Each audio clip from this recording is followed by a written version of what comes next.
Hello, Culture Matters. I'm so excited to introduce you to our guest. Before I do that, here is a quote we picked just for this episode. If you want something done, ask a busy person.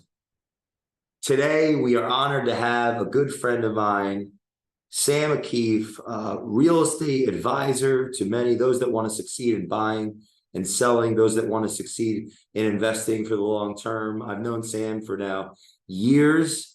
And not only is he a sharp individual and a long-term oriented individual, he's somebody that I admire to take action. If you follow him on social media, which I'm sure you will after this, you'll see he puts out informational videos around his craft, his profession. And today we're going to get inside the mind of a producer of great success, helping a lot of people around him succeed in their real estate. I should keep going with this intro. It feels pretty good. It's so good to see you, and thanks for coming back on the show. Well, back in the sense that we did one last thing, years ago when I was trying to get the company off the ground. Sam honored me with his time and put up with me as well. And thanks for coming back in this medium to be on the Culture Matters podcast. It's my pleasure. It's my pleasure. I'm happy to be here. What's been your biggest lesson since I've seen you last? Because it's been almost 5 years. Yeah. My biggest lesson, that's a great question. I would say great things take time. I think in a world of instant gratification, everybody wants things quickly. And I think I've learned from experience over the last 5 years that the best things in life really do happen over the course of a long period of time. So I've shifted my mindset from wanting things now to understanding that there's a process involved. What was a big, was it mentors? Was it experience? It was a combination of both. I've slowly started to transition more into the commercial sales side of the business, which, I kind of had put off for some time. I was doing well on the investment side of residential deals. And I realized in order for me to personally take it to the next step, I needed to increase my sale price. And naturally, with my scope of business, commercial real estate was the natural next step. So that's kind of where I've taken my business recently, and it's paying off slowly but surely. So. For those that are lay in the real estate and commercial, what is commercial real estate? Sure, commercial real estate is anything that's, if you're talking about apartments, it's 5 units or more. It encompasses industrial, which could include warehouse space, which is something I focus on a lot. It can be a combination of land. There's different facets to the commercial side of the business, but what I focus on for the most part is warehouse, small multifamily, mixed use building, which are commercial on the ground floor and residential above, and then land, which would be used for development. Oh, I want to ask you about this commercial on the ground for residential above. It scares me. Why is that?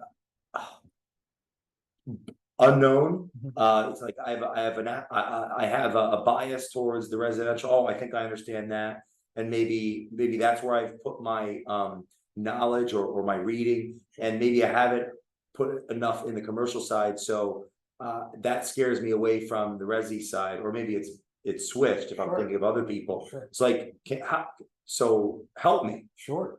Well, a residential is residential when you finance a residential purchase, as a borrower, for instance.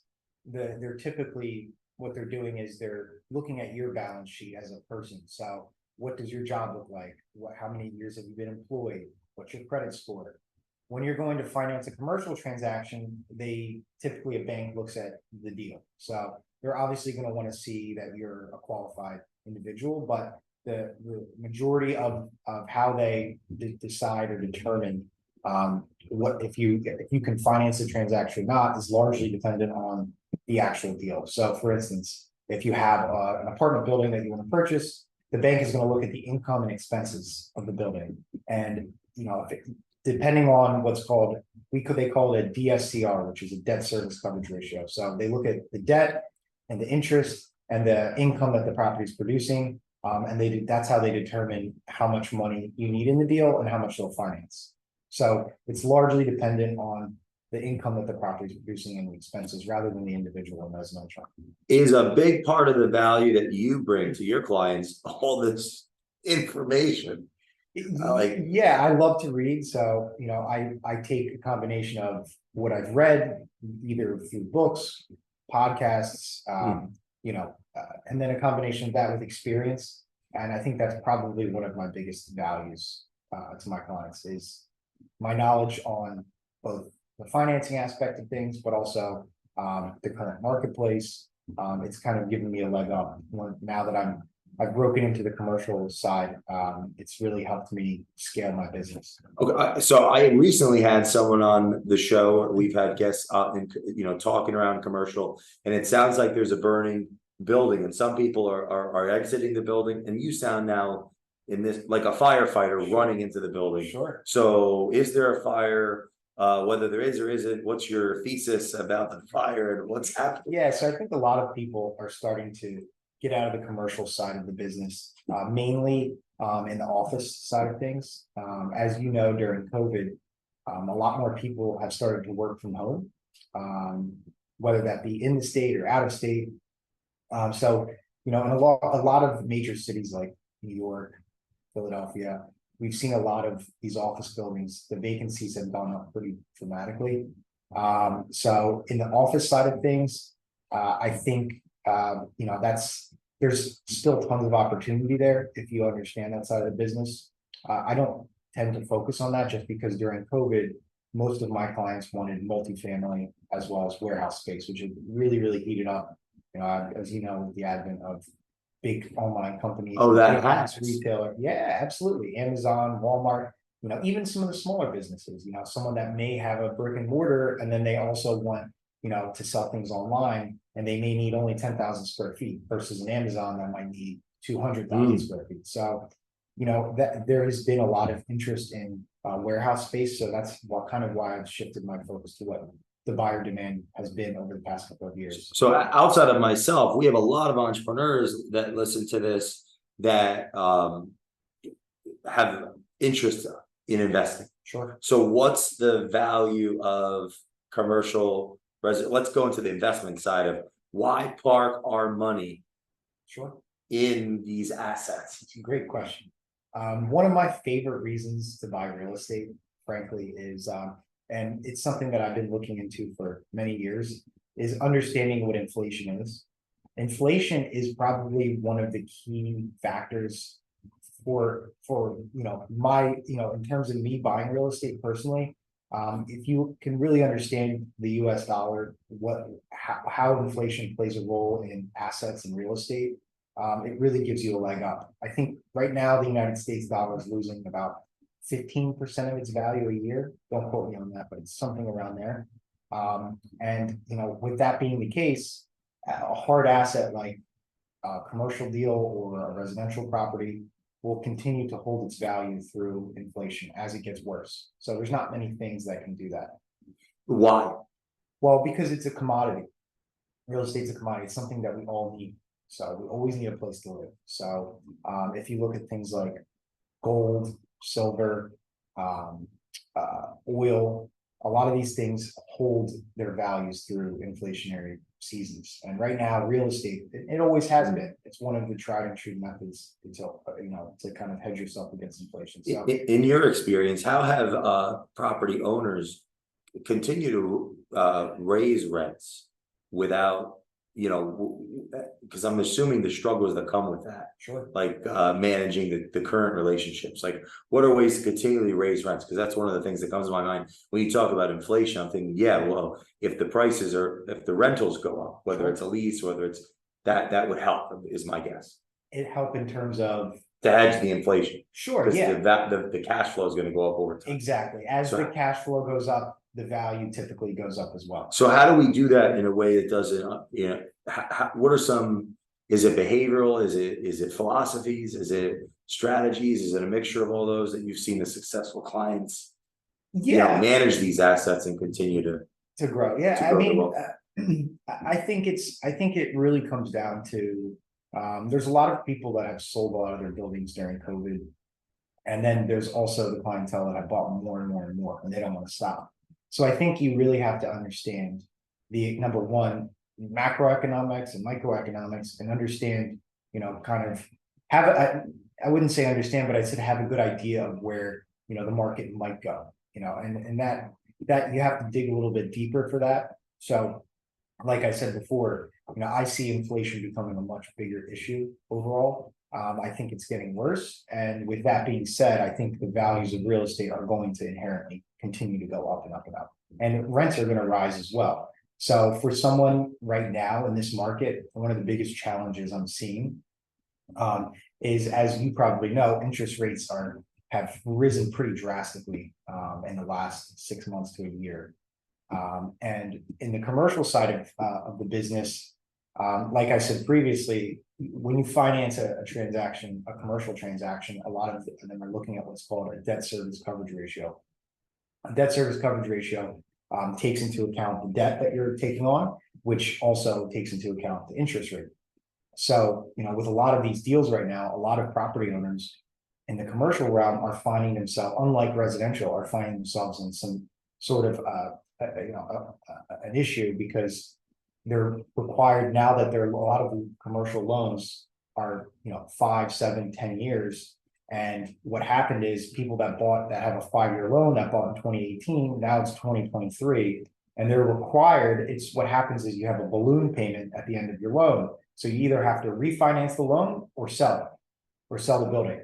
And a lot of people, they are forced to sell their buildings because there's a lot more capital that has to get infused to refinance that they wouldn't have typically have had. So if they're not, in short, if you're a commercial investor right now, and you don't want to sell your buildings and you're forced to refinance, you have to have a lot of cash on your books. Okay, let me get this straight. So if, let's say that I'm already in the business, I might be facing that problem myself. Sure. Which could, while at the same time, if other people are, it seems like there could be a stress, but or a call to responsibility, while also there's an opportunity. That makes me think that the tenured person that maybe could lack liquidity, they might be in a bind. So then that makes me think maybe there's an opportunity for newer people. Exactly. Because if I don't have to respond to my balloons, exactly, the clown show. Yeah. If I don't have to respond to my balloons, then I can take advantage of other people's popping. Can we just unpack that? Because I'm trying.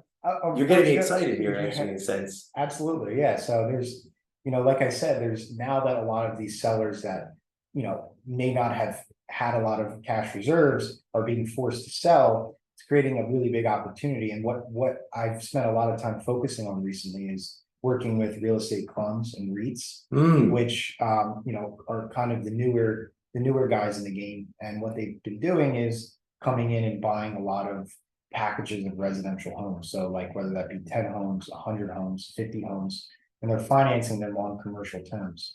So really, yeah, and there's also a lot of commercial investors that have come in and they're taking advantage of these scenarios. So this does definitely give room to a newer guy that has cash, newer guy or girl that has cash and can take advantage of this market. But that's the big issue. Most in real estate, as a real estate investor, a lot of real estate investors aren't cash heavy, they're asset heavy.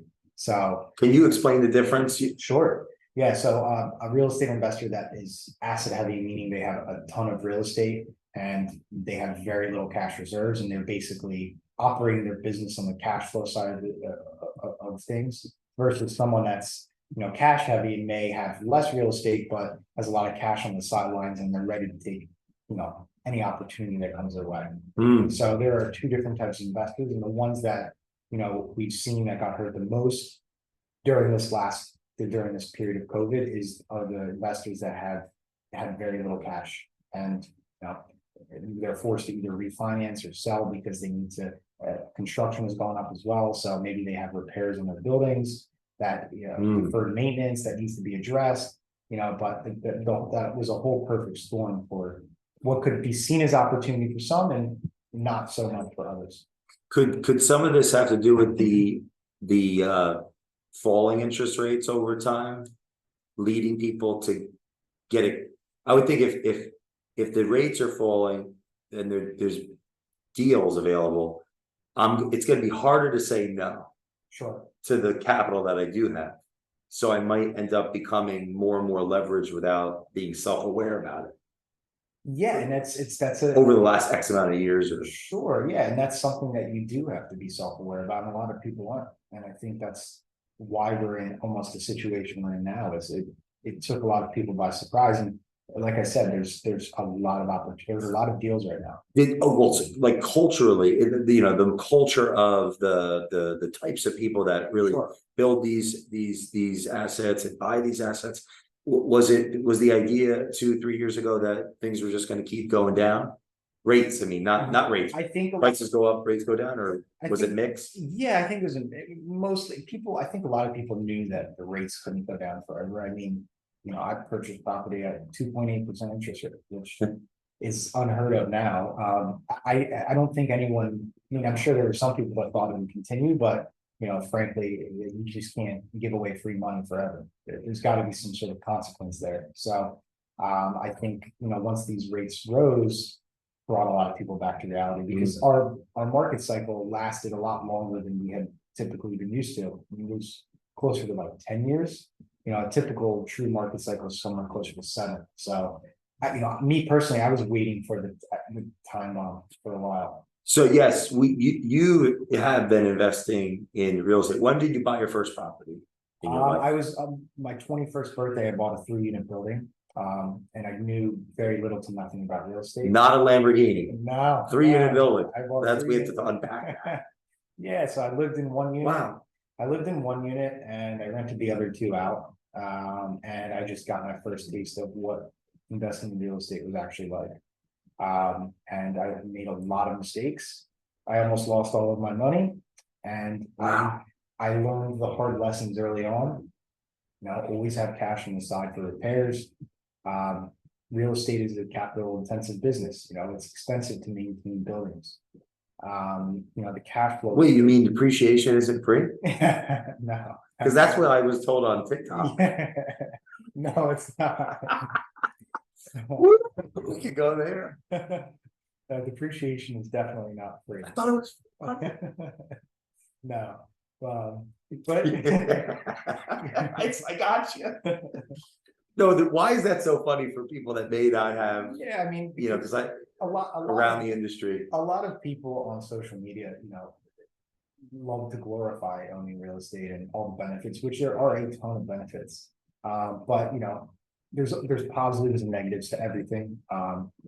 So something that I always tell my clients: work with someone that's either done what you've done before, or someone that truly understands the business, because there are a lot of gurus online that give you advice that may not hold true in the real world. It may just be, facts that they've read online.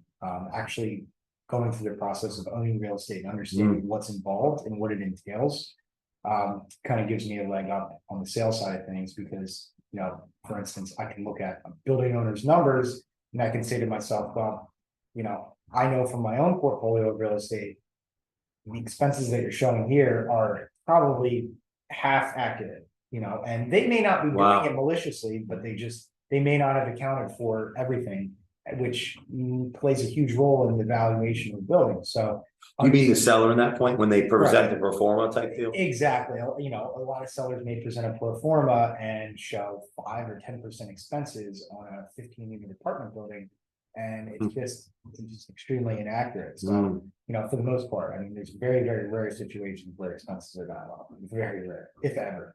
So, understanding from a landlord's perspective. Well, the irony is, like, if they knew them that well, they probably would be selling it. Right. It's just something that's a good point. That's a good point. Psychologically. Yeah. Right. Yeah.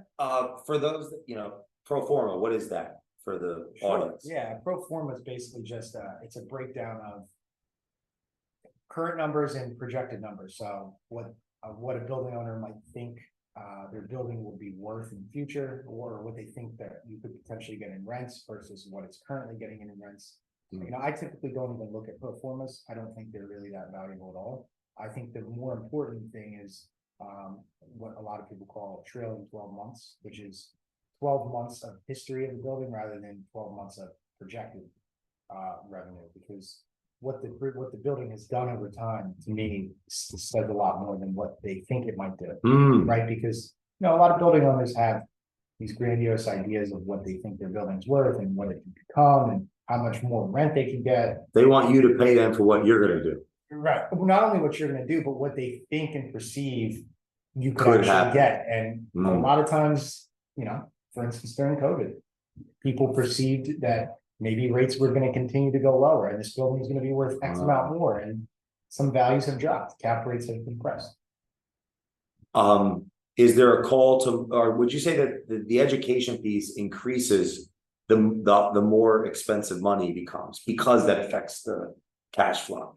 Say that again? Like the education, or like having the knowledge, the experience it increases in importance the more expensive money is, because I'm guessing because cash flow is going to be thinner, so then we got to be more what, like creative, more. Yeah, absolutely. And that's a great point. Right now we're seeing, I'm working on several deals now with creative financing, and that's become something that, pre-COVID, you didn't really have to worry about creative financing as much. There were enough deals to go around, money was cheap, everyone could get a loan. But now that rates are so high, and a lot of these commercial lenders have really tightened up, and they're requiring you to have a lot more money into these deals than you typically might have before. Before you could have gotten away with 25%, down, and now a lot of deals are looking at 40% down. It's just a scenario, but down just to get involved in the deal, because they want more skin in the game. So knowledge and education on where the market is, what financing is like, cost of construction, all those things play an enormous role in underwriting a deal in this market. And at the end of the day, a lot of sellers have to understand they may think their building is worth X amount, but from a buyer's perspective, if many buyers are looking at the deal the same way, that's going to dictate value to some degree. So for the audience, there's a lot of people that may want to invest, but they're apprehensive because of things that they're hearing. Sure. So what are some of the mindsets or philosophies of the investors that are running in now for these opportunities? Sure. What are they saying? What are their thought patterns or word tracks, or like? Sure. Yeah. So the guys buying in this market are typically, I see a lot of larger buyers coming into this marketplace. A lot of them are raising money. The mindset really is, and it's something that I've kind of tried to focus on myself, is volume. Rather than trying to get the absolute best home run deal, get a lot of deals, have a lot of deals, not only in the pipeline, but purchase a lot of deals. Volume has become a real dictator of success. So meaning the more properties that you can acquire, the more units you can acquire, the better. It just gives you more leverage from the construction side of the business, where, if you bid on a job and, the contractor says, you know what, this is too small a job for me, I'm going to charge you 20% more just because it's too much of a headache for me, for me to come here and do a small job, versus if you were able to bid out a much larger job, the profit margins are a lot greater. So, right now in the contracting world, there are few contractors out there. So I read a statistic about the average age for a contractor, I forget what it was, 40s, maybe early 50s. And in the next 10 years, we're expected to lose a large portion of our contractors that we already have. So, with the shortage of contractors out there, and skilled laborers, it's not only caused construction prices to rise, but it's made it more difficult to, find someone to do the smaller jobs. So scale is, I think, probably the single greatest mindset that a lot of the successful investors that I see have right now. What about the values? Sure. What values would you say have led to the more successful investors? Yeah. I would say honesty and boldness. The most successful investors that I talk to on a daily basis, if they run their numbers and their numbers either work or they don't. There's there's not tons of, back and forth and back and forth. It's like, listen, we have a we have our numbers and we know what makes sense, with our lenders. And maybe there's a little room, but for the most part, we stay true to what we believe the value of the buildings are outside, without taking in outside information. Like a lot of people, like to listen to the crowd, but they tend to have their numbers and stick to them. And why are they able to do that, would you say? Knowledge, education, understanding where rates are, where the economy might be headed, where the economy currently is, supply and demand, location, population trends, a combination of a lot of data, understanding construction costs.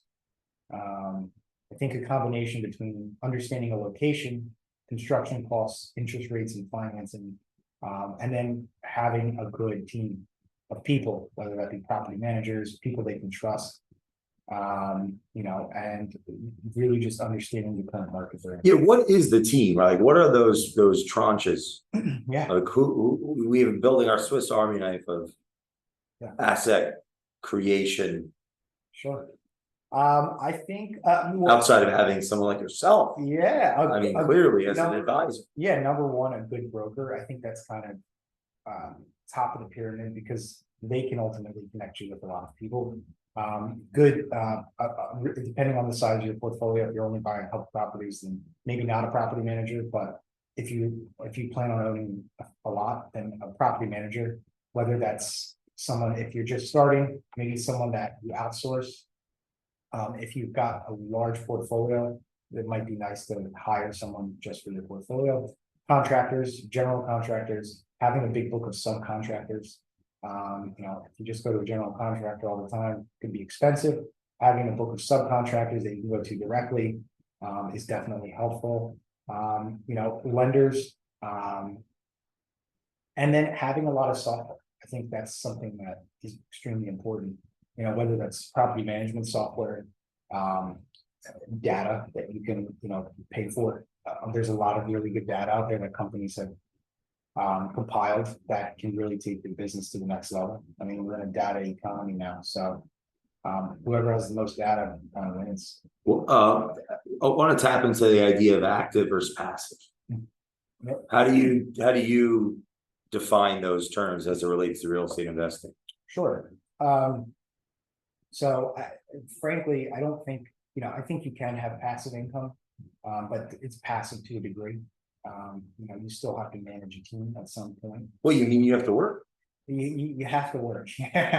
So you're not trying to get famous on TikTok, clearly. No, absolutely not. Stop telling the truth. I mean, that's why I always like talking to you, Sam. Yeah. I'm gonna get it straight. Yeah. No pitch. Yeah, so active is really, going out there, I guess, finding deals, managing things yourself. Whereas passive is more, you're hiring people, you're delegating a lot of your tasks out.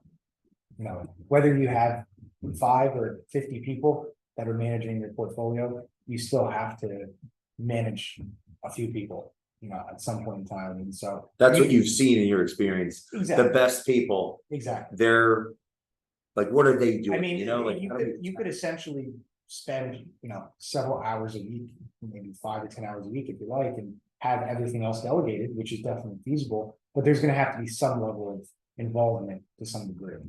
Is there success? Like, what does the success look like, in the sense that, in the end, is it all worth it, you think, for the real estate investor? Absolutely. I think it definitely can be worth it. You just have to put your head down, and it's real estate is a very, very long game. Anyone that, thinks it's quick money, it may have been back in like the 90s and 80s when people were flipping houses and making 60,000, 80,000 on one house. But now I think it's become a lot more of a long game and a volume game. I wanted to ask you this earlier. How have you juggled what I guess ethic or viewpoint do you have on why it's valuable for you to own investments and advise those that want to own investments? Because I could think that some people could be coming from a mindset of, well, he might not give me the best deal because he wants to buy it. Sure. So how do you view that? Absolutely. It's a great question. I tell a lot of my clients, the first question they ask me when I have a good deal is, why aren't you buying? I hear that all the time. And I frankly can't buy every single deal. I just can't. I mean, I could spend my entire day just raising money and buying the deals that I find, which I may plan on doing in the near future. But, at this point in time, I'm putting my focus into my clients. I'll still buy a deal here and there, but I can't buy everything. So it is a delicate balance because you really do, as a real estate broker, real estate agent, you really do want to make sure that you are, giving your client your all, and it's not, there isn't an ulterior motive, So, in short, I think you can still buy, I still buy deals on my own, but if I have a really good deal and I think it fits perfectly for a client, I'm all about relationship building. So I'm looking for relationships for the long term. It seems like a catch-22 in a sense that the person that doesn't own any, maybe they won't know certain things that could be valuable, but then the one that does, it's like a call to their character. Sure. So where does the relationship come in, and how have you maintained and built relationships? What advice would you have for our audience? Absolutely. How have I maintained and built relationships? Well, I would say number one is honesty. Saying the things that you don't want to say, that are uncomfortable, that may upset the person, but it's for their, you're working in their best interest. So honesty is number one. And I think,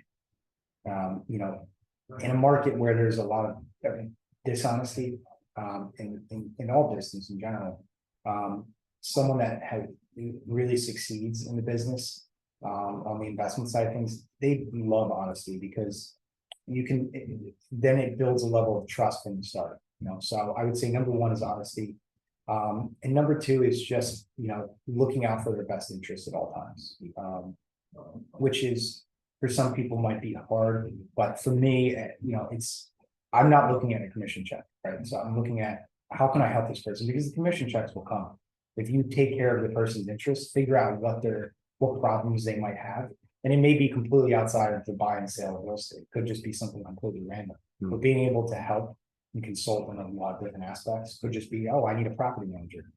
I send you a property manager, and 2 years down the line, you tell me you want me to sell your portfolio of properties for you. So, just looking at, I think number one is honesty, and number two is just really looking out for the client's best interest. But the property management, Diane, where do people, what are some of the easy mistakes that can be made to dilute the value of the investment? Easy mistakes. It's a great question. Number one, I would say, is deferred maintenance, maintaining your buildings accordingly. That not only will increase value, but it increases the quality of your tenant base. So, and I think it's an overlooked thing because it can be very expensive to do. So, good tenants breed a higher quality building, an easier management. So I think deferred maintenance is probably one of the most overlooked things. Maintaining a building properly is important. Do you think part of that has to do with, I'm just thinking out loud, if I buy the asset, the more money I take out, the sooner, the more I'm going to end up paying that back in the end? Correct. You're saying if you refinance? Like, no, I mean, like, maybe I just want to take some of that that cash flow Sure. and use it. Maybe I need, I got my Porsche payment. Sure. Because if I buy this house, Sure. I can get the car. OPM, I just read it in the book. It says, get the house, pay for the car. Right. So if I do that year two, you're like, this is where my brain goes, deferred maintenance. Maybe I should have fixed the furnace that would have led to the better tenant. Absolutely. And then, I don't know, I'm curious what you think of that. Yeah. It's like the timeline, like that timeline, long-term, short-term. I mean, if you're only playing with a little bit of money and you want the house and the car, maybe you make a decision, maybe one or the other. That's my thought. All right, Dad. I mean, you don't. No, it just makes me think the deferred maintenance. That's an interesting point. Yeah. Because if I get the asset, everybody listening, we come together, we're going to buy this building. And then the building spits off cash. we might not realize that we need to fix this or that to get this tenant Sure. to stay. So where's the money gonna go? We could easily take it away. I'll give you an example. So say you don't maintain your building properly and you attract a tenant that maybe not only paying lesser rent, but also may not want to take care of the property as, you know, if they look at the landlord and say, oh, the landlord's not taking care of it. Monkey see, monkey do. Why would I, right? So not only are you attracting someone that doesn't want to take care of the property because you're not taking care of the property, then you might run into, okay, well, maybe the tenant decides, I don't feel like paying this month. They're not taking care of their property. I don't feel like it's suitable living conditions, so I'm just not gonna pay. So Ooh. not only have you gotten someone that's paying less, but someone that's not even paying, which, you know, I've seen many times. So the maintenance is the landlord's rent. That's a good way of looking at it. I've never thought of it like that. Yeah. This is what coaching is. You're coaching me. Absolutely. So, you know, taking that into consideration, I mean, I think The landlord's rent. the landlord's rent, there you go. It's a good way of putting it. So if you had just had done that, then maybe you could buy the Porsche 3 years later instead of immediately. I have a question for, because we're you know, you're in your 30s, you own all these properties. See how what assumptions? You're such an old soul. It's so yeah. What's your advice for the up and comers, the that are trying to create success in their life, that are in the mid, you know, oh shoot, you started 21 with that first, so you know, it could be teenage to the mid 30s, Sure. like that are feeling lost and uncertain and Yeah. want to be successful like you. I think you just need to be, for me, it was curiosity. So that's what, I think that's what drove me to where I am today is curiosity, wanting to understand everything. So, you know, a lot of people just see being a real estate agent as, oh, there's a lot of money involved. You get to show beautiful houses. You make a lot of money with little work, which is the farthest thing from the truth. So understanding, when I say curious, understanding everything from where are we in the economy? Why are things the way they are? Where could things be going?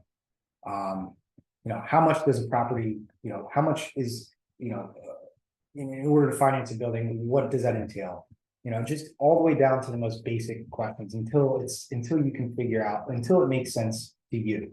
So I would say figure out, the reason I got into real estate and not many other professions is because it made sense to me. So having a curious, open mind and listening to people that have done well more than you have and keeping your ego as small as possible, I think has helped me tremendously. So listening to people, so mentorship, how have you built mentorship relationships? What would be your advice to the listeners and how to do that, how to slingshot yourself? Yeah. You've done a lot more than a lot of people in the industry that you're in and that are much older. Sure. So is that standing on the shoulders of giants? Yeah, I think it's really finding a mentor is probably one of the most important things you can do. I think you need to go back to the first thing that I said, which was curiosity and understanding what makes sense to you. Because if you can do that, then that'll lead you to finding the right people you need to be around. But until you truly understand what you want, what you understand, and what your goals are, it's hard to find that right mentor.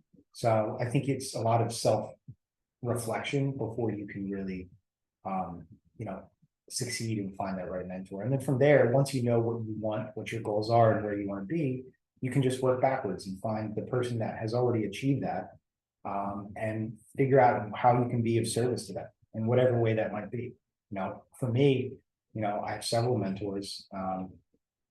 One of them started out as I worked for him, and then I later on started finding him deals, and then I became good friends with him, and now we're just friends, and I can learn so much. We can learn a lot from each other, but I think if you work backwards and then build a friendship that way, I think that could be the most successful way to build to find a mentor in this world. It's 2024.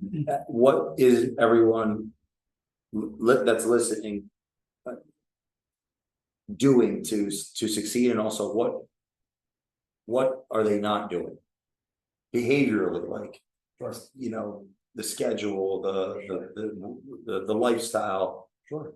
I think, And take macroeconomics into it, you know, what your views are. yeah, I mean, I think, for me, what works for me is in the last, I'd say 3 years, 4 years, every morning I wake up 6 days a week, 5 to 6 days a week, try to do six. I exercise first thing in the morning.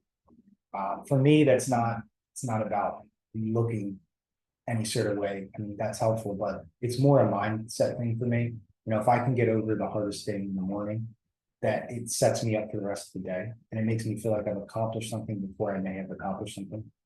And then, from there, I just take it, I find the one thing that will separate me. And for me, that's prospecting. So I cold call a lot and I write a lot of letters to property owners. So two of what might be perceived as the hardest things, I try to do every single 5 days a week, and get that out of the way early in the morning. So I would say, number one, do something that, find the one thing that you can really, that will set you apart, that most people not only don't want to do, but may not be good at. Figure out what that is in an industry that you like, and just go all into that. And then also finding something to, test your mental. So whether it's exercise or reading or journaling or something that can, keep you mentally sharp.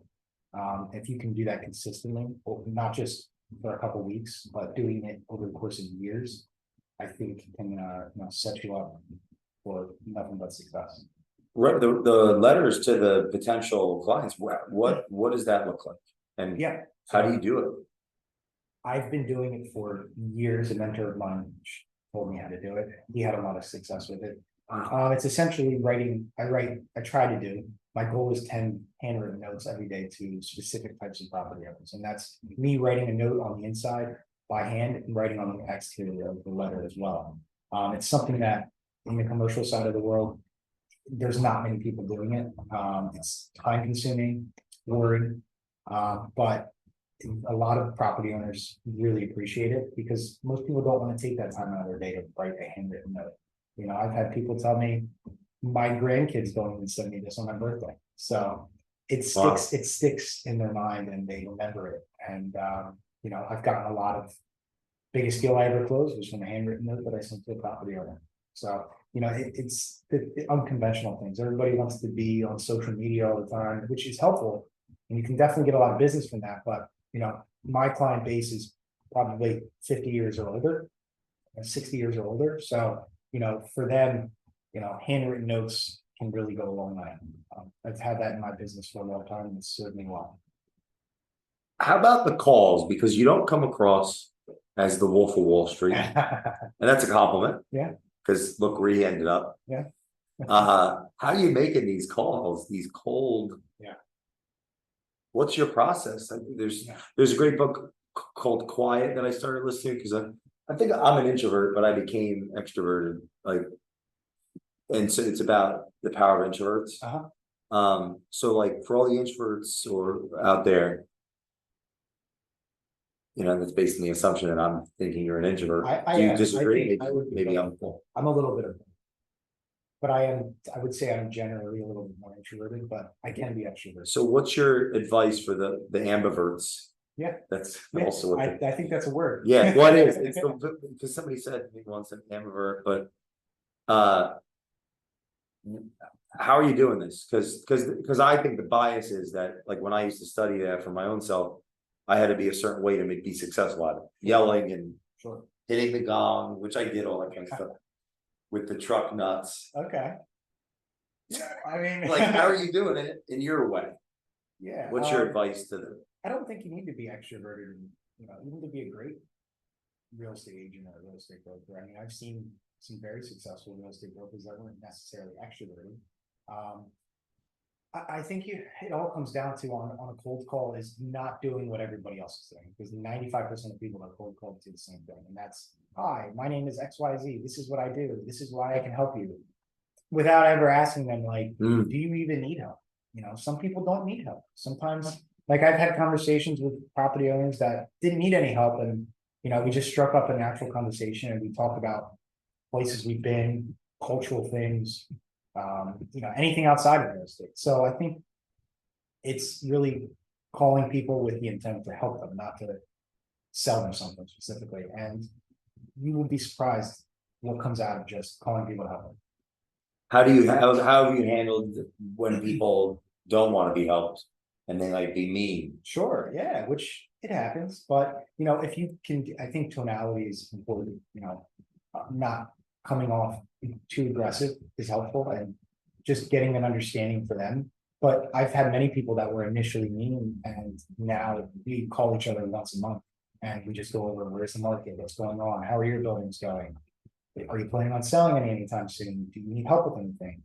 And I think you can change that. You can change that if you learn tonality and understand not when someone gets really angry to maintain composure and not get angry back. I think it can go a long way. And if you have the education and you understand what you're doing and you really think you can be of service to people, that shouldn't bother you. Shouldn't stop you from going out and talking to people. I've watched all your videos where you're sharing information. What have you learned from using social platforms to create a brand, communicate with your clients and the general? What have you learned and why are you doing it? Yeah, I think I've learned that it's social media is more of a brand builder than it is, getting business. It's really helped, in terms of building trust in clientele. It's gotten me a lot of referrals. I've been referred to a lot of people through social media. So I think number one is that it really has built trust around my business and my name, which then makes getting other business oftentimes a lot simpler, because I don't need to explain myself for everybody. Sometimes they can just go right on social media and see what I have. So I think that's the biggest thing I learned. I was going into it expecting it just to be a lead generator, but it's a lot. It's so much more than that. And the goal is eventually to be able to use the platform I'd like to be able to raise money for a fund. Really? Yeah, that's the goal. Outside of just being sales. Yeah. Why do you think that real estate agents don't invest in real estate? I think finance is the biggest. It's expensive. I think the statistic is majority of realtors make $40,000 a year, something like that. Wait, you mean they're not $1 million listing? No, so I think finance is number one. I think it's the major reason. God, I'm so sarcastic. That's crazy. Sign of intelligence. And resentment, probably, if I'm honest. So why did you, let's start with constructive, positive, and then, in closing, why should others? Sure. So why did you, and then why should the audience get into real estate or investment, regardless of their profession? Yeah. I think investing is important because, everybody has some sort of interest in their life, hopefully, and I think investing allows you to build something. And, if you decide that's not the route that you want to spend the rest of your life doing, you can always, when you have a big enough, whether it's a real estate portfolio, stocks, whatever you decide to invest in, it gives you the freedom to do whatever your hobbies might be, whether they're financially lucrative or not. It just kind of gives you the ability to do more of what you might want to do. It's not investing. So I think that's one of the best reasons personally. I happen to like it, so I'll probably stay in it. For me, I like the process more than the results. Why the process? Why is that important? We could just. Yeah, I think because it's so, it requires a lot of, to be a salesperson, I think you have to be well-rounded. So you can't just, know numbers. You have to understand different cultures, which is one of the reasons why I think I've had success is understanding different cultures, understanding being a reader, reading a lot of different topics, just being well-rounded in general. So yeah. Sam, you're the man. Thanks for coming back, and we will see you all on the next episode of the Culture Matters podcast.